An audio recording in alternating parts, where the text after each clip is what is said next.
food, with trash. There you go. All right, so quick update on immigration courts. The Executive Office for Immigration Review, they have now extended the start date for immigration courts in New York for non-detained hearings through at least July 17th. The Newark court is now not scheduled to open till July 13th. And the Department of Justice and Homeland Security, they're also postponing migrant protection protocol hearings and in-person document service through July 17th. So at least in the New York and New Jersey area, basically the immigration service is going to remain closed at least until the middle of July. I also understand that the immigration officers at the Department of Homeland Security, USCIS offices, they got notices about being furloughed as of August 3rd. They are estimating that perhaps as many as 70% of the staff at USCIS may be furloughed. They're claiming, Yo-Yo and Vanessa, they are claiming that they don't have the money to pay the staff members at USCIS because people are not filing their petitions. But based on my unscientific survey of the immigration officers that I know, I'm being told that they're all hitting the bullshit buzzer, and this is really all Brad political. has the inside scoop. That's right, and it's all political, and it's all about Trump trying to slow down the immigration process. Of course. And I don't have anything to back it up other than hearsay through immigration officers that have told me that, off the record. Right. But That's a close source, though. I kind of believe them. What do you think, guys? Yeah. That sounds believable Same. to you, right? Absolutely.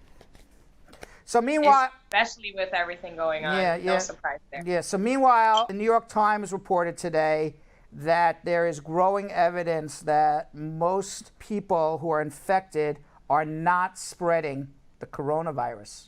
That there's only a small group of people actually that actually spread the coronavirus. This is the new science behind coronavirus. Now, whether or not you end up being the super spreader, because maybe out of 10 or 20 people who have coronavirus, only one actually becomes the super spreader.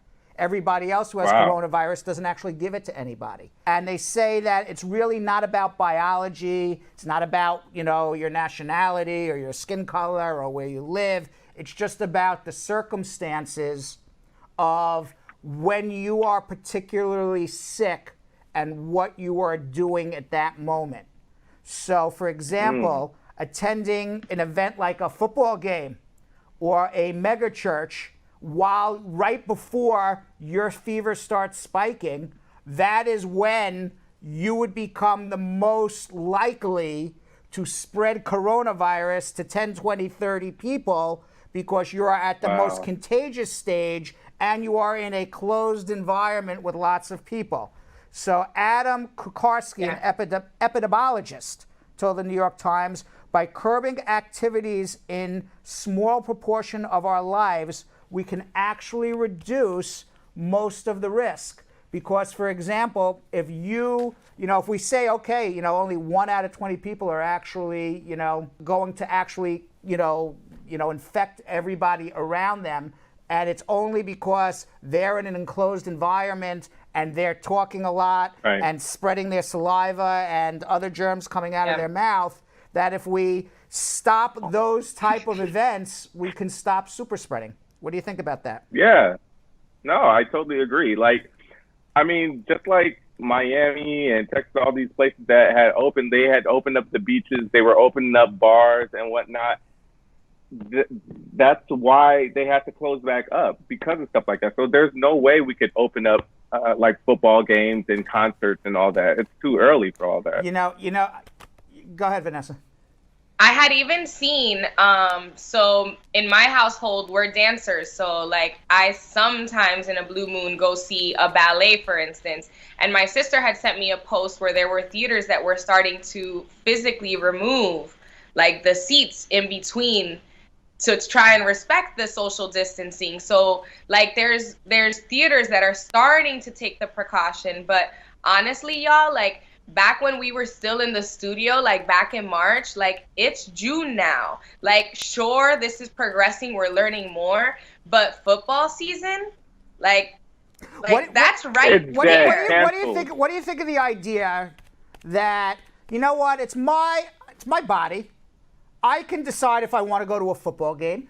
I can decide if I want to take the risk of getting infected. Why should somebody tell me that I can't go to a stadium or can't go to a bar? It's my life. Because it's not just your life. Because you are also endangering other people around you. You're also endangering the essential workers that actually have to take care of your ass when you do get COVID. Like that's so selfish to even think about that, to say it's my life. If it's your life and you don't care about it, you can go ahead and do whatever you want to do, but you stay your butt at home once you get that sickness. Don't try and go and because I have so many friends that are essential workers that literally put their lives on the line. I know essential workers that have coworkers that died from this. Died from actually trying to take care of these selfish people that don't care about that. That's stupid. You're absolutely right. Ignorant. You're absolutely right, because if it was all about, you know what, if you want to get sick, that's your problem. If that's what it was all about, then yeah, go to the football game. But you get sick, right? And now, according to the science, because we got to follow science. We can't follow what Trump says or what Pence says. We got to follow the science. And what the science says is, one person at a football game, one person at a mega church, one person at a concert, at a ballet that maybe your family wanted to go to, if they are particularly sick at that moment, they're the super spreader. But if we avoid all of those things, we avoid large crowds, we don't get super spreading, and we're okay. Right. Yeah. Meanwhile, there's people not taking this serious enough, I feel. Yeah, meanwhile, Dr. Anthony Fauci, he told Congress today that the recent surge in coronavirus infections was caused both by some areas reopening too quickly and by people not following the guidelines. He told lawmakers, I'm going to quote, "We've got to get this message out that we are all in this together, and if we're going to contain this, we've got to contain it together." Now, Fauci, the top infectious disease expert at the National Institute of Health, said he's quite concerned about what's happening in many of the states, even in areas where state and local officials followed the federal guidelines. Individuals acted as if restrictions have been lifted, like there's no more coronavirus. As a matter of fact, there's more people getting sick now than when the entire United States was under quarantine.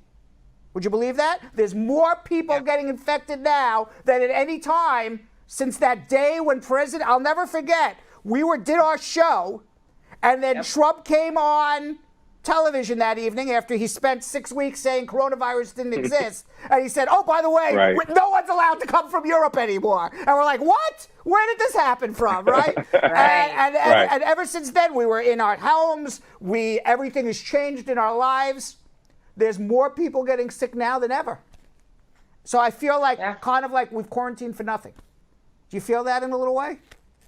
The thing is, people just need to realize that, like, I don't think it's for nothing, because I definitely think that, us staying in it, I feel like, I want to say it's helped. I think it could have gotten a lot worse if we just continued to live life how we, have been living life.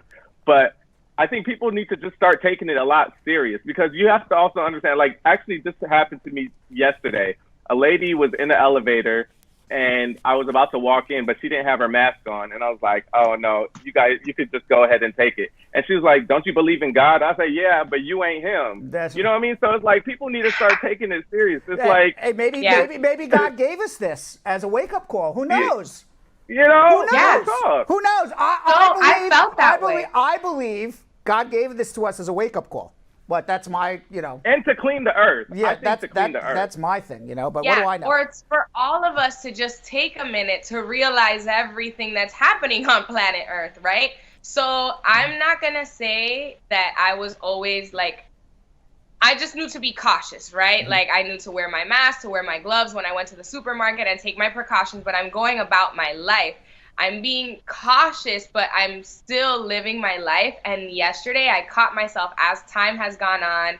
And you do see people that had passed from it and had no, like, you know, underlining diseases. And then there are people that are getting a little too comfortable because they have had or know people that have had COVID and you know, came back from COVID and were fine and are healthy now. And like, they're like, okay, so this thing doesn't totally kill you. So maybe we can just be a little bit more passive about it. But I was out on a busier street around here in my neighborhood, like going to the UPS store or something yesterday. And I took a second and I'm like, there's a lot of people out here, and like, this is the world now. These people are in masks. Like, isn't it crazy how 3 months ago, if someone were walking around here in masks, like, they were odd, and now you're looking at someone like, where's your mask? Well, I'll tell you a story that just happened. I was just telling everybody in the control room, Julian, the TriCaster guy, if he was listening. I don't know if he always listens to me. But I was telling Jilly, she was listening to the story. And I went to Starbucks right before the show to get my coffee. And Starbucks has a sign, one person allowed in at a time. And I'm waiting on my coffee, and then somebody walks in behind me. They don't have a mask on. They got nothing on. So I say, yo, dude, if you're going to come in and you're going to be two people in the store, even though the sign says one person, put on your mask. The guy's looking at me like, what are you talking about? So I turn around and I said to him, dude, if you're going to be in here, put on a mask or get the F out. I literally said that. I was so angry. And then the guy looked at me, and he got out. I thought he was going to punch me in the face or leave. I wasn't sure which way we were going to go with this. I was like, this could go viral, you know. Lawyer gets punched out in Starbucks. But the guy left, and all of a sudden I turn around, and there's like four, you know, people working there at Starbucks. They all gave me a standing ovation. They're like, you're the best customer we've had all day. You wouldn't believe how many rude people are walking in here and they don't put on a mask, and we can't yell at them because we're working at Starbucks. You know, we can't start throwing people out of the store. You are the best customer. And he said to me, you should go, the barista. Is it still a barista if it's a man? Is a barista it's always a barista. It doesn't matter it's just it's a general thing. neutral. Okay. I didn't know if it's a barista. Okay, it's a barista. No. Okay, I don't know. I never heard anyone call it barista before. But a barista says to me, you know, you should go back and you should ask your boss for a raise. You're amazing. Because I threw this guy out. So I said, you know what I'm going to do? I'm going to ask boss lady. Because, you know, everyone doesn't know this, but I'm going to tell the truth. You know, we call her boss lady, but she's really the boss. I'm going to ask boss lady for a raise because I threw the guy out of Starbucks. What do you think? I think you deserve it. Approved.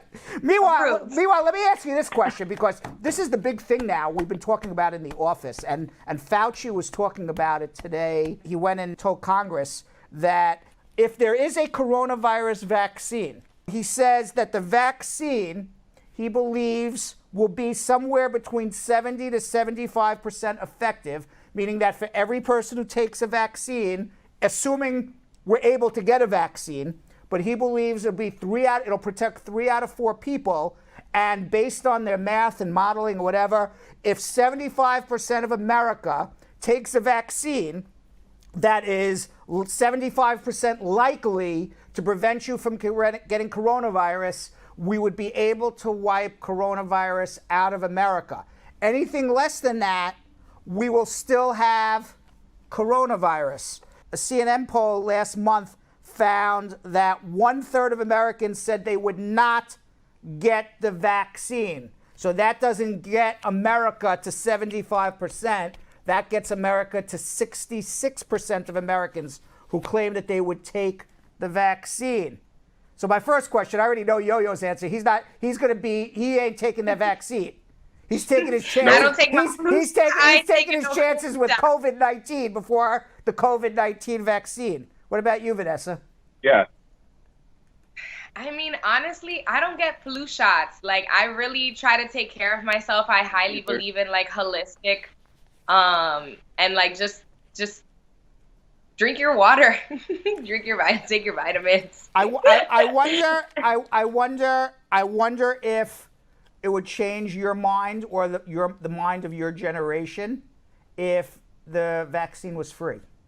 If they said, we're going to give you a free vaccine, the U.S. government's going to pay for it. Would that change your mind? The flu shot is free. The flu shot's free. I'd get a flu shot. I don't. I don't like I've to not get got sick. one in I don't like like 10 to be years. sick. would that change your mind? It's free. I guess you assume it's going to be free. What if what if the U.S. government pays you to take the flu shot? I mean, to take the coronavirus shot. What if you get a tax break?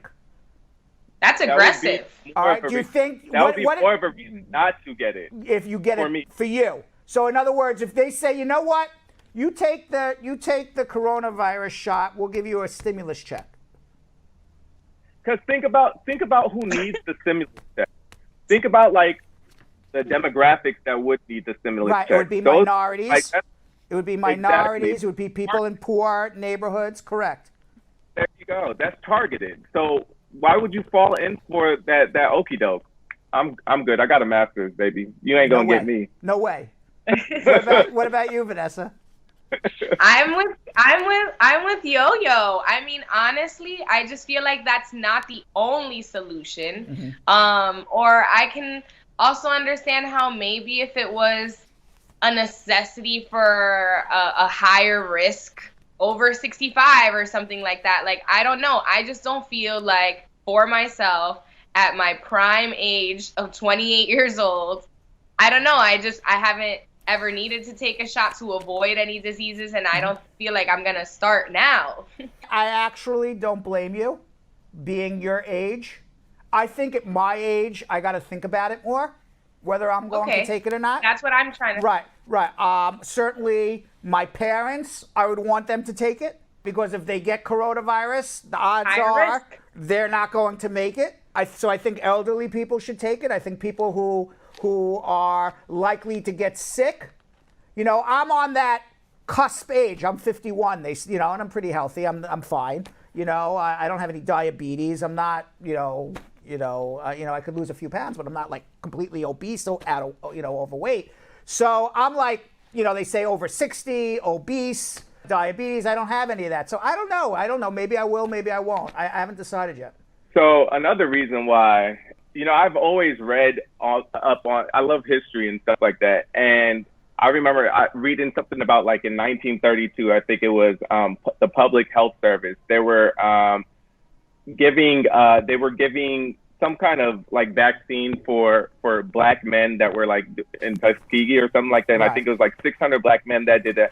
399 with syphilis and 201 who did not have the disease. So they were infecting the black people with diseases, saying that they were actual vaccines. So you think you think they're going to infect black? I think that's a little. I don't think that. Listen. I don't know about that. I think that's a little. That's a little. It's a little extreme. Extreme, yeah. I don't think anyone's going to be purposely infecting people. What do they say? They say history repeats. That is true. They say history repeats itself. That is true. Right. So I'm just saying, I'm not trying to take no chances. Now, what about I didn't say that's what's going to do. What happens? Because there's certain vaccines you have to give your children that even you took in order to go to public school. I don't know. I don't remember all of them. I had to give my kids certain vaccinations. I don't remember what they all were, but I had to give them certain. I wonder if they will make kids take the vaccinations in order to go to public school. I mean, at what level? Now, do you think there will be that would garner protests? Do you think people would be? Yes, you think so? Yeah, absolutely. Because at that point, like, you're forced to have to get that vaccine. You're forced to have to get your child to, that vaccine, and I don't think that's fair. So I believe that will turn into a big protest. So I think that we're all of the opinion that I don't know whether I'm going to get the vaccine or not, but I think we're all of the opinion that we're not going to. No way is 3 out of 4 Americans going to take this vaccine. No. So we're going to be living with coronavirus for a while then. Yeah, but we go through phases. I want to at least see how this vaccine. I don't want to be nobody's guinea pig. Right. You know what I mean? I want to see what that vaccine is actually going to do. It's like that first round of iPhones. What was the first round of iPhones? What was the problem with the iPhones? I know. It's just always the first round of iPhones. Like when iPhone launches a new iPhone. When it's like 11.1. You want to wait for 11.3, right? There you go. You want 11.3. And it's like I was having this conversation with my boyfriend just the other day, and he's like, like, remember magic healed from AIDS, right? Like, not to say that that's not still a relevant thing, but that was like a big point in time. And that was like the health focus was like that time period, that era was like AIDS was huge. And then the flu. And now it's this. Now let me ask you this question. Yeah, go ahead, Jonathan. No, because I was about to say, because I know the majority of our viewers are either immigrants or have immigrant friends, And in our culture, we don't take medicine. We don't go to the hospital for like little stuff. It's all remedies. Like my mom almost got her leg amputated. The doctor wanted to amputate her leg as a child because a dog bit her leg and bit through to the bone. And my grandmother literally took my mom away from the hospital, took my mom away from the doctor, and just made remedies and fixed her leg up. Now she doesn't limp. She doesn't have any type of, like a little scar. But if it was up to the doctor, they would have amputated it. So I know that there's a difference because in the United States, medicine and drug companies, it's big business.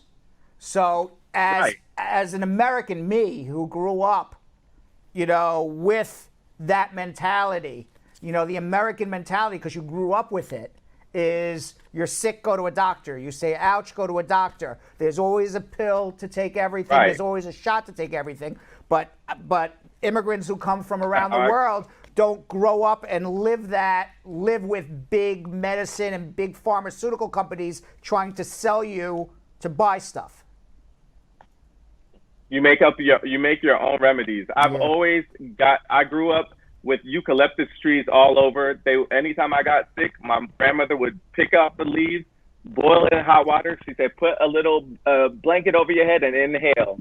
That's it. And I would be good. Recently, let me ask you this guy's questions, because this kind of, boils back down to we have an election coming up, and the Supreme Court recently handed down 3 very liberal decisions. One in favor of DACA, one in favor of keeping abortion available in Louisiana, and one in favor of gay rights. Do you think that when people go to vote, whether it's for their senator, their congressman, because is that something that's going to be on their mind, or is it going to be more about the recent protests with George Floyd? Is it going to be the economy? Is it going to be coronavirus? There's so many things that go through your mind now when you go to vote. What do you think of all of that would be? Because, people used to vote before. It was all about abortion rights. I don't even think abortion rights are in the top 5 at this point based on everything that's going on in the world. But you could tell me. What do you guys think? I find it amazing that 5 years ago it was abortion rights. I don't think it's the number one thing right now. Yeah, I definitely don't think it's the number one thing. As important as it is. As important as it is. Yeah, as it's very important. Yeah. I think what it's going to do is it's going to spike up the voting numbers of the millennials and Gen Zs, because you see this everywhere on social media. You see it on Instagram. You see it on TikTok. You got all these young people talking about it. So if anything, I just think it's going to be a lot more Gen Zs and millennials voting. I know so many that are going to be voting for the first time just because of all the stuff that's happening. What do you think? Yeah. So I was actually very, very impressed that the protest that I attended in Jersey City for Black Lives Matter was actually coordinated, led, and organized by a group of high schoolers in the area. And the young lady spoke so eloquently, so fluently, and she was 18 years old. This is about to be the first time she has the opportunity to vote. And just like her, that's her cause, what she's standing for. But that's a very young mind with a big opinion and with a loud voice. And there's a lot more of her out there that are ready to hit the booth, because if this is the opportunity for me to make my change, I'm gonna go for it. But we would hope that they're doing their research on what will be, the steps moving forward, or the proper or the close to semi-rightful leader of this country, you know? Right. Did you watch the BET Awards? I know Yo-Yo probably did. I didn't. Of course, I am BET. You are BET. You are Mr. BET. I am BET. You know, for those who don't know, you had a show on BET at one point. Exactly. Right. I didn't get a chance to watch it, but I don't watch any TV anymore. But I do know, because I read in the paper, that Beyonce was recognized for the show's Humanitarian Award, honoring her for her many initiatives that help those in need. Former First Lady Michelle Obama presented the award to Beyonce. Let's watch. You can see it in everything she does, from her music that gives voice to Black joy and Black pain, to her activism that demands justice for Black lives. Now, obviously, it is well-deserved. I mean, nobody sits here and could say it's not a well-deserved honor. Beyonce. Yeah, of course. But was there, who else do you think would be eligible maybe next year if they had to give a second award next week? Who do you think would That's a good question. Would get it? You know who I'm ready for to get some sort of reward, and it's not music related, but I feel like Issa Rae needs to be recognized. Why? Like big time. Why? As well as I mean, I feel like Ava already got her recognition when this when they see us. Right. Yeah, but Issa Rae is like an up and coming no, because she already has a series with like 4 seasons on HBO. But I feel like her show is so real, and like my generation and all the generations like growing up after us can easily relate to like the way that the Black community thinks through this like HBO show Insecure, and it's just so real, and I don't know. I think that's just someone's purpose. For me, I think it would be more so like someone like LeBron James, because like he does a lot for the community and a lot that people don't even really know about. He has different organizations that help the youth, especially minority youth, lower income communities as well. So I feel like somebody like him would deserve a humanitarian. What about as an athlete, Colin Kaepernick? He gave up his career for what he believed in. You know, He gave up a career. He gave up millions of dollars for what he believed in. Think about it. But look at it now. I mean, he gets money through endorsements, so nobody should cry for him. But he gave up his athletic career. You know, his something he trained for his entire life to go on a field and play a sport. He gave it up.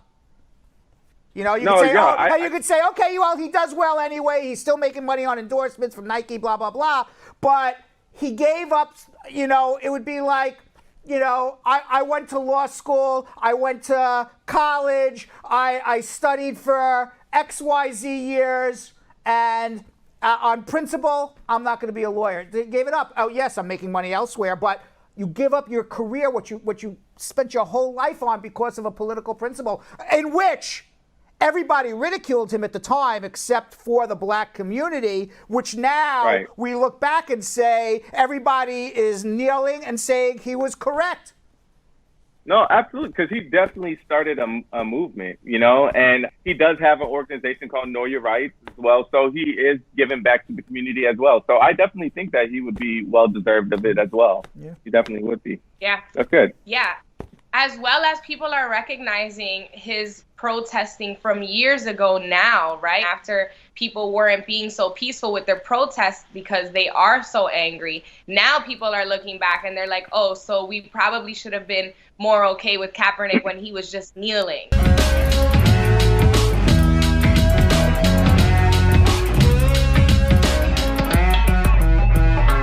Thanks for watching. For more Bradshaw Live, like and subscribe to our YouTube channel.